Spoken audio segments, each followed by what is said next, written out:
لله رب العالمين والصلاة والسلام على سيد الأنبياء والمرسلين وخاتم النبيين سيدنا محمد وآله وصحبه أجمعين ومن تبعهم بإحسان ودعا بدعوتهم إلى يوم الدين. أما بعد، أعوذ بالله من الشيطان الرجيم. بسم الله الرحمن الرحيم. ومن يطع الله والرسول فأولئك مع الذين أنعم الله عليهم من النبيين والصديقين والشهداء والصالحين وحسن أولئك رفيقا. ذلك الفضل من الله وكفى بالله عليما. اللهم صل على محمد وعلى آل محمد وبارك وسلم. محترم بزرگوں، دوستوں اور دینی بھائیوں، محبت اور اطاعت دونوں ساتھ ساتھ چلتے ہیں. محبت ہوگی تو اطاعت بھی ہوگی. اطاعت کے بغیر محبت کا دعویٰ جھوٹا ہوتا ہے. اسی بات کو امام شافعی رحمۃ اللہ علیہ نے یوں کہا ہے: تعصي الإله وأنت تظهر حبه هذا محال في القياس بديع لو كان حبك صادقا لطعته إن المحب لمن يحب مطيع. تم اللہ کی نافرمانی کرتے ہو اور اس سے محبت کا اظہار کرتے ہو. یہ عقل سے پرے بات ہے. ایک طرف محبت کا دعویٰ ہے اور دوسری طرف اللہ کی نافرمانی ہے. لو کان حبک صادقا لطعته، اگر تمہاری محبت سچی ہوتی تو اس کی اطاعت کرتے. ان المحب لمن يحب مطیع، اس لیے کہ آدمی جس سے محبت کرتا ہے اس کی اطاعت اور فرما برداری کرتا ہے. آدمی جس سے محبت کرتا ہے اس کی بات مانتا ہے. آدمی جس سے محبت کرتا ہے اس کی فرما برداری کرتا ہے. تو محبت ہوگی تو اطاعت بھی ہوگی. میں نے قرآن مجید کی جو آیت پڑھی، اللہ فرماتا وَمَن يُطِعِ اللَّهَ وَالرَّسُولَ وَمَن يُطِعِ اللَّهَ وَالرَّسُولَ فَأُولَئِكَ مَعَ الَّذِينَ أَنْعَمَ اللَّهُ عَلَيْهِم مِّنَ النَّبِيِّينَ وَالصِّدِّيقِينَ وَالشُّهَدَاءِ وَالصَّالِحِينَ وَحَسُنَ أُولَئِكَ رَفِيقًا. جو اطاعت اور فرما برداری کرے گا اللہ کی اور رسول اللہ صلی اللہ علیہ وسلم کی،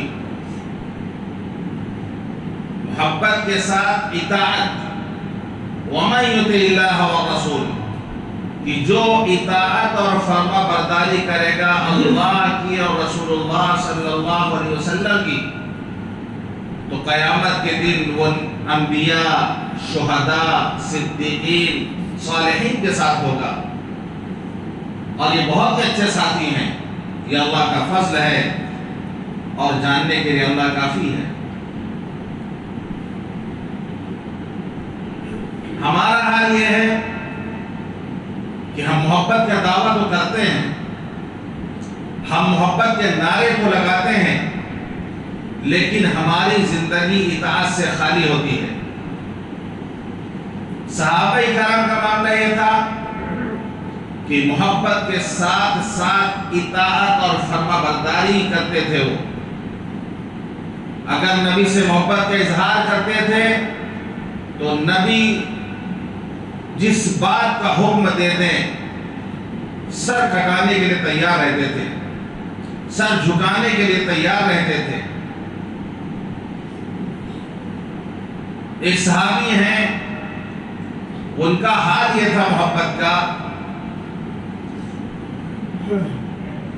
کہ حضرت عائشہ فرماتی ہیں کہ وہ حضور پاک صلی اللہ علیہ وسلم کی خدمت میں آئے انہوں نے کہ اللہ کے رسول میں آپ سے بہت محبت کرتا ہوں، اپنے جذبے کا اظہار کیا، اپنی محبت کا اظہار کیا نبی کے سامنے، اللہ کے رسول میں آپ سے بہت محبت کرتا ہوں، اپنی جان سے زیادہ، اپنی بیوی بچوں سے زیادہ میں آپ سے محبت کرتا ہوں، اور صورتحال یہ ہے کہ میں گھر میں بیٹھا ہوتا ہوں، آپ کی یاد آتی ہے تو میں بے چین ہو جاتا ہوں، جب تک میں آپ کا دیدار نہ کر لوں مجھے چین نہیں ملتا، مجھے قرار حاصل نہیں ہوتا۔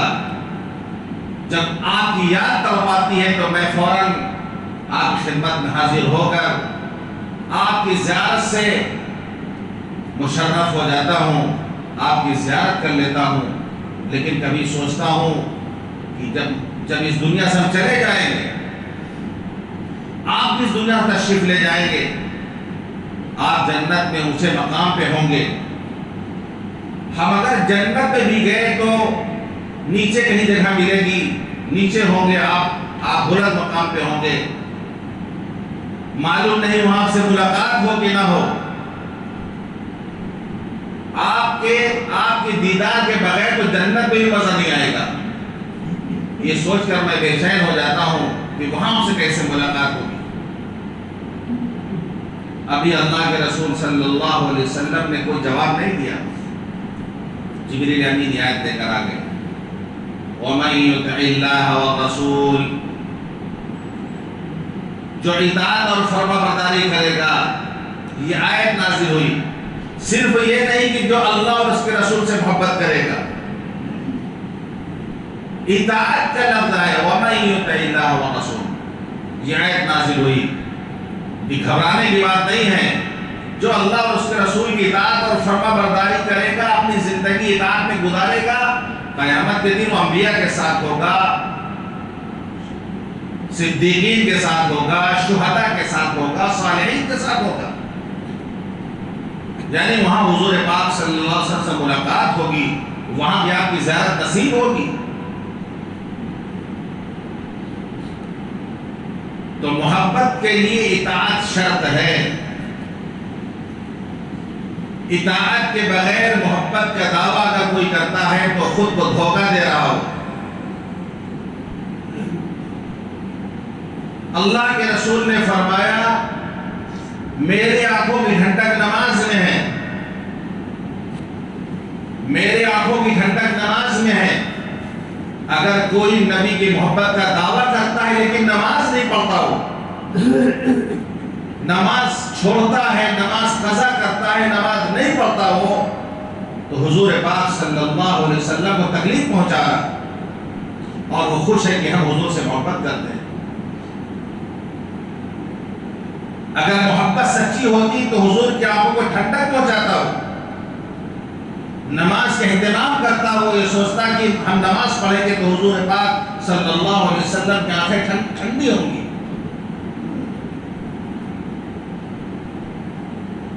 حضرت انس رضی اللہ عنہ فرماتے ہیں کہ ایک مرتبہ اللہ کے رسول صلی اللہ علیہ وسلم نے فرمایا المرء مع من حب، آدمی اسی کے ساتھ ہوگا جس سے اس کو محبت ہوگی۔ آدمی قیامت کے دن اسی کے ساتھ ہوگا جس سے اس کو محبت ہوگی، اور صرف محبت نہیں، محبت کے ساتھ اطاعت شرط ہے۔ فرماتے ہیں حضرت انس رضی اللہ عنہ، حضور پاک صلی اللہ علیہ وسلم کا یہ فرمان سننے کے بعد صحابہ اتنے خوش ہوئے کہ اسلام کی نعمت کے بعد اگر کسی بات سے صحابہ کو سب سے زیادہ خوشی ملی تو اسی بات سے ملی کہ آدمی جس سے محبت کرے گا اسی کے ساتھ ہوگا۔ نعمت اسلام کے بعد سب سے بڑی بشارت اور سب سے بڑی خوشی کی چیز صحابہ کے لیے تھی کہ جس سے اس کو محبت ہوگی وہ ان کے ساتھ ہوگا۔ حضرت انس فرماتے ہیں کہ میں اللہ سے محبت کرتا ہوں، میں اللہ کے رسول سے محبت کرتا ہوں، میں ابو بکر سے محبت کرتا ہوں، میں حضرت عمر سے محبت کرتا ہوں، مجھے امید ہے کہ میں ان کے ساتھ رہوں گا، اگرچہ ہمارے عمل ان کے جیسے نہیں ہیں، اتنا عمل تو نہیں کر پا رہے ہیں ہم، وَإِلَّا مَعَمَلْ بِعَمَالِهِمْ، لیکن جتنا عمل کرنا چاہیے کوشش کر کے عمل کر رہے ہیں، ان کے جیسا عمل نہیں کر پا رہے ہیں۔ ان کے جیسا عمل نہیں کر پا رہے ہیں، لیکن جو عمل کر سکتے ہیں وہ کر رہے ہیں ان کے ساتھ رہنے کے لیے۔ تو اس لفظ سے پتہ چلتا ہے کہ صحابی نے فرمایا مجھے امید ہے کہ میں ان کے ساتھ رہوں گا، اگرچہ ہمارا عمل ان کے جیسا نہیں ہے۔ یعنی انبیاء والا عمل نہیں کہ نبی والا عمل ہمارے پاس نہیں ہے، صدیق کے پاس جو عمل تھا وہ ہمارے پاس نہیں ہے، فاروق اعظم کے پاس جو عمل تھا وہ ہمارے پاس نہیں ہے، لیکن ہمیں امید ہے کہ ہم ان کے ساتھ رہیں گے، کیونکہ جو عمل ہو سکتا ہے وہ کر رہے ہیں، ان کو پانے کے لیے، ان کے ساتھ رہنے کے لیے جو عمل کرنا چاہیے وہ عمل کر رہے ہیں۔ اس لیے آدمی کو چاہیے کہ نیک لوگوں سے محبت کرے، نیک لوگوں سے محبت کرے، ان سے دشمنی نہ کرے، خود نیک بننے کی کوشش کرے، نیک لوگوں سے محبت کرے، ان سے دشمنی نہ کرے۔ ایک صحابی حضرت ربیعہ اسلمی رضی اللہ عنہ، غریب صحابی ہیں، اصحاب صفہ میں سے ہیں۔ صفہ وہ چبوترا ہے جو حضور پاک صلی اللہ علیہ وسلم کا مدرسہ تھا، وہ چبوترا ابھی بھی مسجد نبی میں موجود ہے۔ آپ اگر باب جبریل سے داخل ہوں گے تو آپ کی داہنی طرف پڑے گا، آپ اگر باب نساء سے داخل ہوں گے تو آپ کی بائیں جانب پڑے گا وہ چبوترا۔ ابھی جو ریاض الجنہ میں لے جاتے ہیں نماز پڑھانے کے لیے تو باب النساء سے لے کے جاتے ہیں، جب آدمی اندر داخل ہوتا ہے تو بائیں طرف اونچا چبوترا نظر آتا ہے، وہی ہے صفہ چبوترا جو صحابہ کرام اس پہ رہا کرتے تھے۔ غریب صحابہ جن کا گھر نہیں تھا، جن کی بیوی بچے نہیں تھے، وہ اسی چبوترے پر رہا کرتے تھے، گویا وہ حضور پاک صلی اللہ علیہ وسلم کا مدرسہ تھا۔ تو حضرت ربیعہ اسلمی رضی اللہ عنہ حضور پاک صلی اللہ علیہ وسلم کی خدمت کرتے تھے، دن بھر حضور پاک صلی اللہ علیہ وسلم کے ساتھ رہتے تھے، مدرسے میں رہتے تھے، اور پھر حضور پاک صلی اللہ علیہ وسلم کا جو گھر کا کام ہوتا تھا وہ کرتے تھے۔ جب رات ہو جاتی تھی تو حضور پاک صلی اللہ علیہ وسلم کے در پر پڑے رہتے تھے، کہیں جاتے نہیں تھے کہ ہو سکتا ہے کہ رات میں حضور پاک صلی اللہ علیہ وسلم کو کوئی کام پڑ جائے۔ فرماتے ہیں میں چوکھٹ پہ پڑا رہتا تھا، حضور صلی اللہ علیہ وسلم نفل پڑھتے تھے، قرآن کی تلاوت کرتے تھے، سنتے سنتے مجھے نیند آ جایا کرتی تھی، یعنی اتنی لمبی رکعت نماز پڑھتے تھے، ایسی تلاوت کرتے تھے کہ مجھے سنتے سنتے نیند آ جاتی تھی، کیونکہ جب انسان کو سکون ملتا ہے تو نیند بہت اچھی آتی ہے۔ جیسے مثال کے طور جمعہ میں نیند آئے گی آپ کو مسجد میں بیٹھ کر کے، خطبہ کے ٹائم نیند آئے گی آپ کو، جیسے مثال کے حرم شریف آپ چلے جائیں، مسجد نبی چلے جائیں، تو چونکہ جمعہ میں 2-4 گھنٹہ پہلے جانا پڑے گا ورنہ اندر آپ کو جگہ نہیں ملے گی، تو 3-4 گھنٹہ آپ کو اندر رہنا پڑے گا، تو بہترین نیند پریشان کرتی ہے، گر پڑتا ہے اپنی نیند سے، کیونکہ اندر سکون مل رہا ہے۔ سکون جب ملے گا، عام طور پہ آپ غور کریں کہ مسجد میں جب آئیں گے جمعہ میں تقریر میں خطبہ کے وقت نیند آتی ہے ہلکی پھلکی، اس لیے سکون ملتا ہے اندر آنے کے بعد۔ حضور پاک صلی اللہ علیہ وسلم تلاوت سنتے تھے، سکون ملتا تھا، سو جاتے تھے حضرت ربیعہ رضی اللہ عنہ۔ تو حضور پاک صلی اللہ علیہ وسلم کی وہ رات کی خدمت کرتے تھے، اسی لیے وہ شادی نہیں کر رہے تھے۔ شادی کریں گے، بیوی بچوں کے جھگڑے میں پڑیں گے تو حضور پاک صلی اللہ علیہ وسلم سے دوری ہو جائے گی، پھر اپنے بیوی بچوں میں مشغول ہو جائیں گے، وہ خدمت نہیں کر پائیں گے۔ لیکن حضور پاک صلی اللہ علیہ وسلم نے ایک دن پوچھا کہ ربیعہ کیا تم شادی نہیں کرو گے؟ انہوں نے کہا اللہ کے رسول ہم غریب ہیں، ہم سے کون شادی کرے گا؟ جیسی زندگی گزرنے دیجیے، ہم سے کون شادی کرے گا؟ یعنی حضرت ربیعہ بات کو ٹال گئے۔ پھر کچھ دن گزرا، پھر حضور پاک صلی اللہ علیہ وسلم نے پوچھا کہ ربیعہ کیا شادی نہیں کرو گے؟ پھر انہوں نے یہ جواب دیا اللہ کے رسول ہم غریب ہیں، کون ہم سے شادی کرے گا؟ ابھی بھی وہی ماحول ہے، ابھی بھی وہی ماحول ہے، غریب ہے تو رشتہ نہیں ملے گا جلدی آپ کو۔ مالدار ہیں، رشتے کی لین لگی ہوگی۔ تیسری مرتبہ پھر حضور پاک صلی اللہ علیہ وسلم نے جب ان سے پوچھا کہ ربیہ کیا شادی نہیں کرو گے، تو یہ سمجھ گئے کہ حضور پاک صلی اللہ علیہ وسلم بار بار پوچھ رہے، اس کا مطلب ہماری شادی نہیں کروانا چاہ رہے ہیں، کوئی رشتہ آپ کی نظر میں ہے، آپ ہمارا گھر بسانا چاہتے ہیں، اسی لیے تو بار بار آپ پوچھ رہے شادی کرو گے شادی کرو گے۔ تو تیسری مرتبہ میں انہوں نے کہا کہ اللہ کے رسول ہم شادی کریں گے، لیکن کون کرے گا ہم سے شادی؟ آپ نے فرمایا جاؤ فلاں صاحب کے گھر پہ اور جا کے کہو کہ حضور پاک صلی اللہ علیہ وسلم نے ہم کو بھیجا ہے، اپنی فلاں بیٹی کے ساتھ ہمارا نکاح کر دو۔ اب خود جا کے کہنا، لیکن اسلام میں بہت سادگی ہے، یہ کوئی شرم کی بات نہیں ہے، بہت سادہ ہے ہمارا اسلام، اور شادی جو ہے وہ تو اور آسان ہے ہمارے یہاں، بہت آسان ہے ہمارے یہاں۔ خود اپنا رشتہ لے کر سسرال گئے حضرت ربیہ، اور جا کے دروازہ کھٹکھٹایا، بھائی کیوں آئے ہو؟ کہنے حضور صلی اللہ علیہ وسلم بھیجا ہے فلاں لڑکی سے آپ ہمارا نکاح کر دیجیے۔ خوش آمدید، گھر والوں کا بہت خوش آمدید، حضور کے قاصد کو خوش آمدید، خوش ہو گئے گھر والے، اور ان کا جو ہے نکاح کر دیا اس لڑکی کے ساتھ۔ یہ آئے حضور پاک صلی اللہ علیہ وسلم کے پاس، اللہ کے رسول بہت اچھا گھر آپ نے بھیجا، بہت اچھے لوگ ہیں، وہ بہت خوش ہوئے اور انہوں نے نکاح کر دیا، لیکن مہر کہاں سے لائے ہم؟ خیر کچھ ہمارے پاس نہیں۔ تو چونکہ حضور صلی اللہ علیہ وسلم شادی کرا رہے ہیں تو انتظام تو حضور کریں گے۔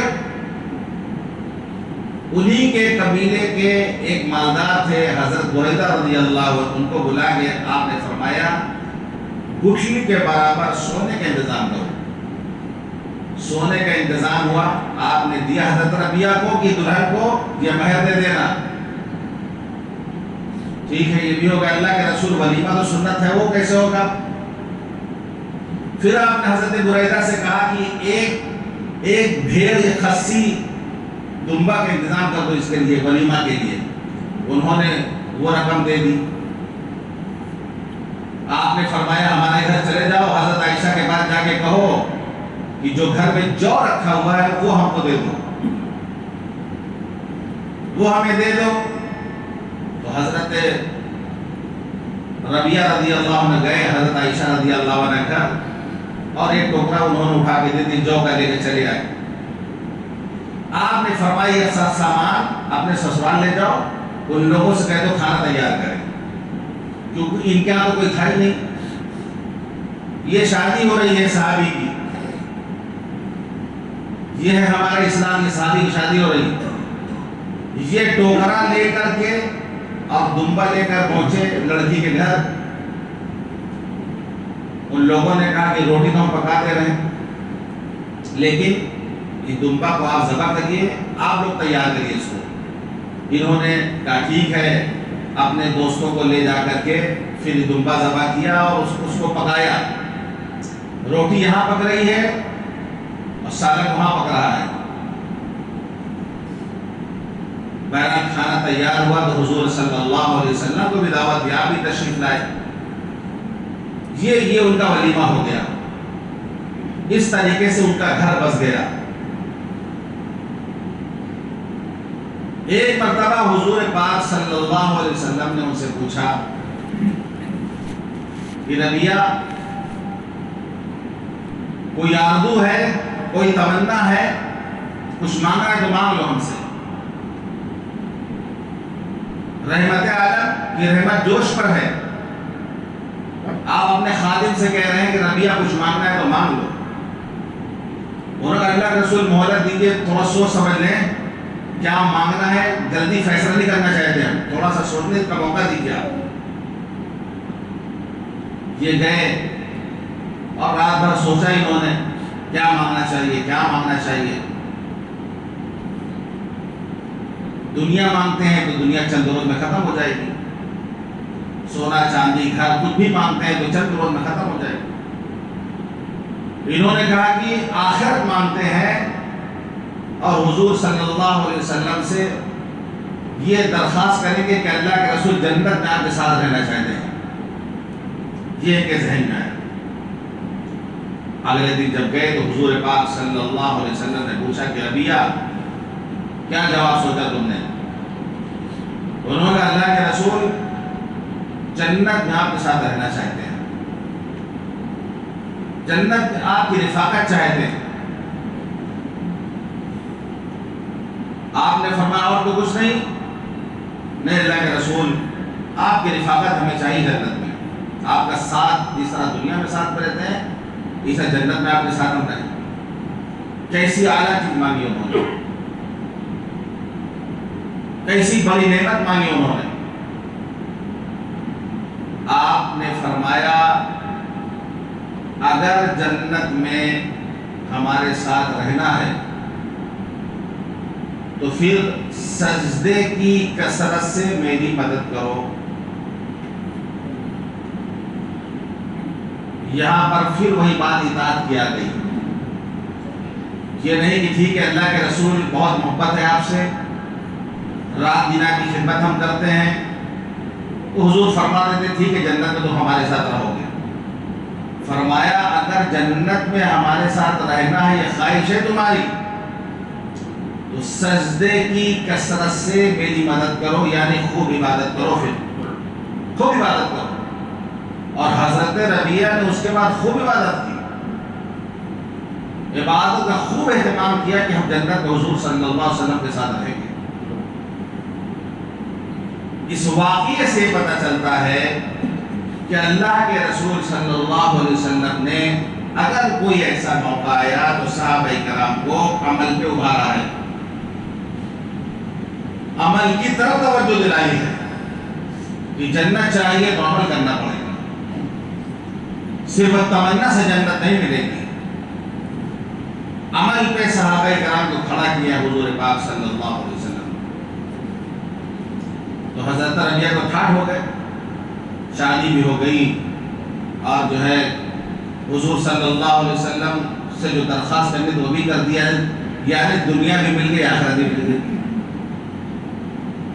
بڑے عالی بن گئے حضرت ربیہ رضی اللہ عنہ۔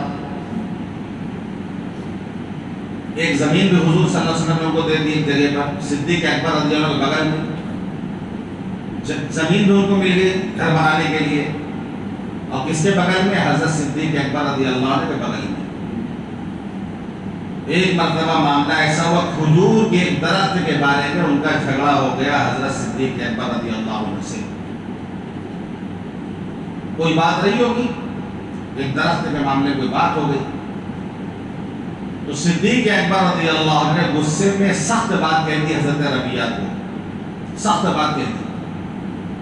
کبھی کبھی انسان غصے میں ہوتا ہے سخت بات کہہ دیتا ہے، بعد میں اس کو ندامت ہوتی ہے۔ یہ بڑوں سے بھی ہو جاتا ہے، پڑھے لکھوں سے بھی ہو جاتا ہے، مولانا لوگوں سے بھی ہو جاتا ہے، امام لوگوں سے بھی ہو جاتا ہے، ہر ایک سے ہو جاتا ہے۔ غصے میں کوئی بات نکل جاتی، بعد میں افسوس ہوتا ہے۔ صرف چھوٹوں سے ایسا نہیں ہوتا، بڑوں سے بھی ایسا ہوتا ہے۔ صدیق اکبر سب سے بڑے ہیں، ان کے سامنے حضرت ربیہ وہ چھوٹے صحابی ہیں، چھوٹے سے حضرت ربیہ، لیکن حضرت صدیق اکبر رضی اللہ عنہ کی زبان سے اس وقت کوئی سخت جملہ نکل گیا، نکلنے تو نکل گیا۔ بعد میں احساس جب وہ حضرت صدیق اکبر کو مجھے نہیں کہنا چاہیے تو انہوں نے حضرت ربیہ کو پکڑا، کہا ربیہ جو جملہ میں نے تمہیں کہا یہ جملہ تو ہمیں کہو، بدلہ لے لو۔ انہوں نے کہا ہم نہیں کہیں گے آپ کو، بھائی صدیق اکبر کی شخصیت اتنی بڑی شخصیت کیسے وہ جملہ کہہ سکتے تھے وہ؟ انہوں نے کہا ہم نہیں کہیں گے جملہ آپ کو۔ تو حضرت صدیق اکبر نے اگر تم نہیں کہو گے تو ہم حضور صلی اللہ علیہ وسلم سے تمہاری شکایت کریں گے، لیجیے سر۔ صدیق اکبر فرماتے حضور سے تمہاری شکایت کریں گے ہم، اور یہ کہہ کر کے حضرت صدیق اکبر رضی اللہ عنہ کاشان نبوت کی طرف چلنے لگے، حضور صلی اللہ علیہ وسلم کے گھر کی طرف روانہ ہو گئے۔ یہ بھی پیچھے پیچھے ان کے قبیلے کو لوگ ملے، کہنے لگے کہ عجیب بات ہے، بات بھی انہوں نے کہیں شکایت بھی کرنے جا رہے ہیں، بات بھی انہوں نے کہیں شکایت بھی کریں گے۔ ایسے لوگ ہوتے ہیں جو تھوڑا سا آگ لگانے والے، بیچ میں ایسے لوگ ہوتے ہیں جو تھوڑا سا چڑھاتے ہیں، آگ لگانے والے بھی ہوتے ہیں۔ دیکھیں دو آدمی میں تھوڑا سا کچھ بات ہو گئی تو پھر ان کو مزہ آنے لگتا ہے، ادھر کی بات ادھر، ادھر کی بات ادھر کرتے ہیں، تھوڑا چڑھاتے ہیں تھوڑا سا تاکہ اور لڑائی تھوڑا بڑھے۔ کچھ لوگوں کا مزاج ایسا ہوتا ہے کہ کہیں کسی کا کوئی معاملہ سنے گھر سے کچھ جائیں گے بیچ میں مزہ لینے کے لیے، یعنی ان کا کام یہی ہے کہ کوئی لڑ رہا ہو اور لڑواؤ کو آپس میں۔ کچھ لوگ ملے، کہنے لگے کہ عجیب بات ہے، سخت بات بھی انہوں نے کہی اور شکایت بھی وہی کر رہے ہیں۔ حضرت ربیعہ نے فوراً روکا ان کو، تم لوگ چپ رہو، جانتے کون ہے؟ یہ صدیق اکبر ہیں، یہ ناراض ہوں گے تو حضور ناراض ہو جائیں گے، حضور ناراض ہوں گے تو اللہ ناراض ہو جائے گا، ربیعہ تو برباد ہو جائے گا۔ یہ تو دیکھو سامنے والا کون ہے۔ صدیق اکبر حضور پاک صلی اللہ علیہ وسلم کی خدمت میں پہنچ گئے، پیچھے سے ربیعہ پہنچ گئے اور صدیق اکبر نے پورا معاملہ بیان کیا۔ تو حضور پاک صلی اللہ علیہ وسلم نے حضرت ربیعہ کی تعریف فرمائی کہ ربیعہ تم نے بہت اچھا کیا کہ بدلہ نہیں دیا، تم نے بہت اچھا کیا، تعریف کیا آپ نے حضرت ربیعہ کی کہ تم نے وہ جملہ نہیں کہا، بہت اچھا کیا۔ اب یہ کہو کہ اللہ ابو بکر کو معاف کر دے۔ ربیعہ یہ کہہ دو۔ تو حضرت ربیعہ نے کہا کہ اللہ ابو بکر کو معاف کر دے۔ جب یہ جملہ کہا تو صدیق اکبر کے آنکھوں سے آنسو جاری ہو گئے۔ انہوں نے فرمایا اللہ کو جزائے خیر دے ربیعہ، اللہ کو جزائے خیر عطا فرمائے۔ تو یہاں بات حضور صلی اللہ علیہ وسلم نے صاف کرا دی، معاملہ حل ہو گیا۔ تو حضرت ربیعہ رضی اللہ عنہ سے حضور صلی اللہ علیہ وسلم نے فرمایا کہ جنت میں ہمارے ساتھ رہنا چاہتے ہو تو کثرت سجدے سے میری مدد کرو، خوب عبادت کا اہتمام کرو۔ تو صرف محبت کافی نہیں ہے، محبت کے ساتھ اطاعت ضروری ہے، اور صحابہ اسی کو سمجھتے تھے، محبت اطاعت ہی محبت ہے۔ ایک صحابی حضرت طلحہ بن برہ رضی اللہ عنہ،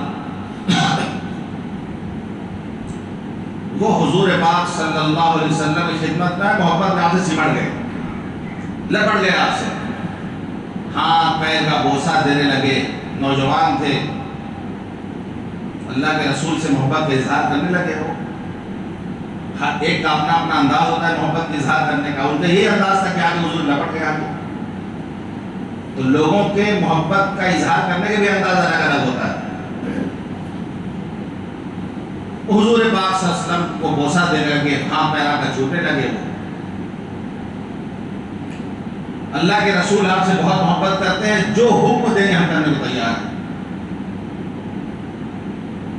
آپ نے فرمایا جاؤ اپنے ابا کو قتل کر دو۔ امتحان، اطاعت کا امتحان، بات کہاں تک مان سکتا ہے کون؟ انہوں نے کہا اللہ کے رسول ہم آپ سے اتنی محبت کرتے، جو آپ کہیں گے ہم کر دیں گے۔ آپ نے فرمایا جاؤ اپنے ابا کو قتل کر دو۔ تیار ہو گئے۔ آپ کہہ رہے ہیں رکو رکو رکو، ہم رشتہ توڑنے کے لیے نہیں آئے، ہم تو رشتہ جوڑنے کے لیے آئے ہیں۔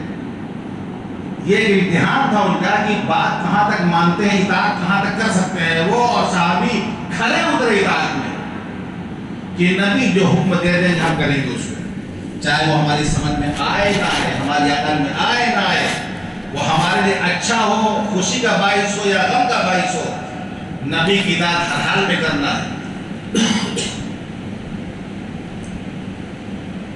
تو حضور صلی اللہ علیہ وسلم نے یوں ہی امتحان کے لیے ان سے کہا تھا۔ ظاہر سی بات ہے آپ نے پھر فرمایا کہ میں رشتہ توڑنے کے لیے نہیں آیا۔ بیمار پڑے حضرت طلحہ بن برہ رضی اللہ عنہ،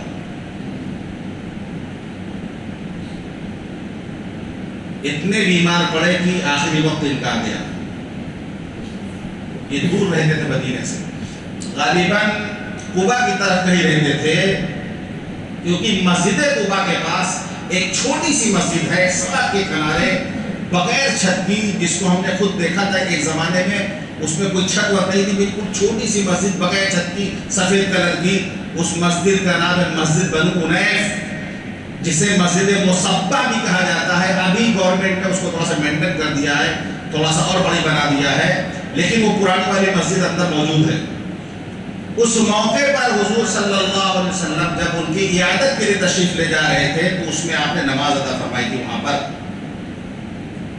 تو اس کا مطلب مدینے سے دور تھے، وہ ان کا مکان دور تھا، کہیں قباء کے پاس نہیں رہا کرتے تھے. آپ نے جب دیکھا ان کو، آپ ان کی حالت دیکھی تو آپ نے فرمایا کہ زندگی کی امید کم ہے ان کی، ان کا انتقال ہو جائے تو مجھے خبر کرنا. حضرت طلحہ بے ہوش ہے، رات میں ہوش آئے حضرت طلحہ کو. انہوں نے پوچھا کہ اللہ کے رسول آئے تھے؟ لوگوں نے بتایا کہ ہاں عیادت کے لیے آئے تھے آپ. انہوں نے کہا کہ اللہ کے رسول کو ہمارا سلام کہہ دینا، اور اگر میرا انتقال ہو جائے تو حضور کو مت بلانا، کیونکہ رات میں آپ آئیں گے، کوئی تکلیف آپ کو پہنچ جائے، آپ کو زحمت نہ دینا. اور رات کو ان کا انتقال ہو گیا، یہ وصیت تھی، ان کا انتقال ہو گیا. لوگوں نے ان کو رات میں جنازہ پڑھ کر کے اور ان کو دفن کر دیا. صبح کو حضور پاک صلی اللہ علیہ وسلم نے ان کے بارے میں پوچھا بھائی طلحہ کا کیا حال ہے؟ لوگوں نے بتا رات کو ان کا انتقال ہو گیا، اور انہوں نے خود یہ کہا تھا کہ حضور صلی اللہ علیہ وسلم کو زحمت نہ دینا، کیونکہ منافقین بھی تھے، یہود بھی تھے. رات میں آپ تشریف لاتے اتنی دور، ہو سکتا ہے کوئی آپ کو تکلیف پہنچا دیتا. یہ محبت دیکھیے، ورنہ آدمی کی خواہش ہوتی ہے کہ حضور ہمارا جنازہ آگے بڑھائیں. بھائی حضور موجود ہے تو وصیت کرتا آدمی کی حضور صلی اللہ علیہ وسلم ہمارا جنازہ بڑھا دیتے آگے. لیکن نہیں، انہوں نے منع کیا کہ رات میں زحمت نہ دی جائے حضور پاک صلی اللہ علیہ وسلم. کوئی بھی جنازہ پڑھا دے، لیکن حضور صلی اللہ علیہ وسلم کو زحمت نہ دی جائے. بہرحال صبح کو آپ ان کی قبر پہ تشریف لے گئے، لوگوں کا مجمع تھا. آپ نے دعا کے لیے ہاتھ اٹھایا، ایسی خوبصورت دعا کی حضور پاک صلی اللہ علیہ وسلم نے، ایسی خوبصورت دعا دی ان کو. آپ نے دعا کی اللہ جب طلحہ سے تیری ملاقات ہو تو تو اسے دیکھ کے ہنس رہا ہو اور وہ تجھے دیکھ کے ہنس رہا ہو. ایسی خوبصورت دعا دی حضور پاک صلی اللہ علیہ وسلم، یعنی کہ ملاقات اس حال کے ہو کہ دونوں مسکرا رہے ہوں، اللہ بھی مسکرا رہے ہوں، طلحہ بھی مسکرا رہے ہوں. یہ حضور پاک صلی اللہ علیہ وسلم کی دعا تھی ان کے لیے. تو میرے بھائیوں، محبت کے ساتھ اطاعت ضروری ہے، اطاعت شرط ہے. اطاعت کے بغیر محبت کا تصور نہیں ہے. اس لیے اگر ہمیں اللہ اور اس کے رسول سے محبت ہے تو ہمیں اللہ اور اس کے رسول کی اطاعت بھی کرنی پڑے گی. اللہ تعالیٰ ہم سب کو کہنے اور سننے زیادہ عمل کرنے کی توفیق عطا فرمائے. وآخر دعوانا الحمدللہ.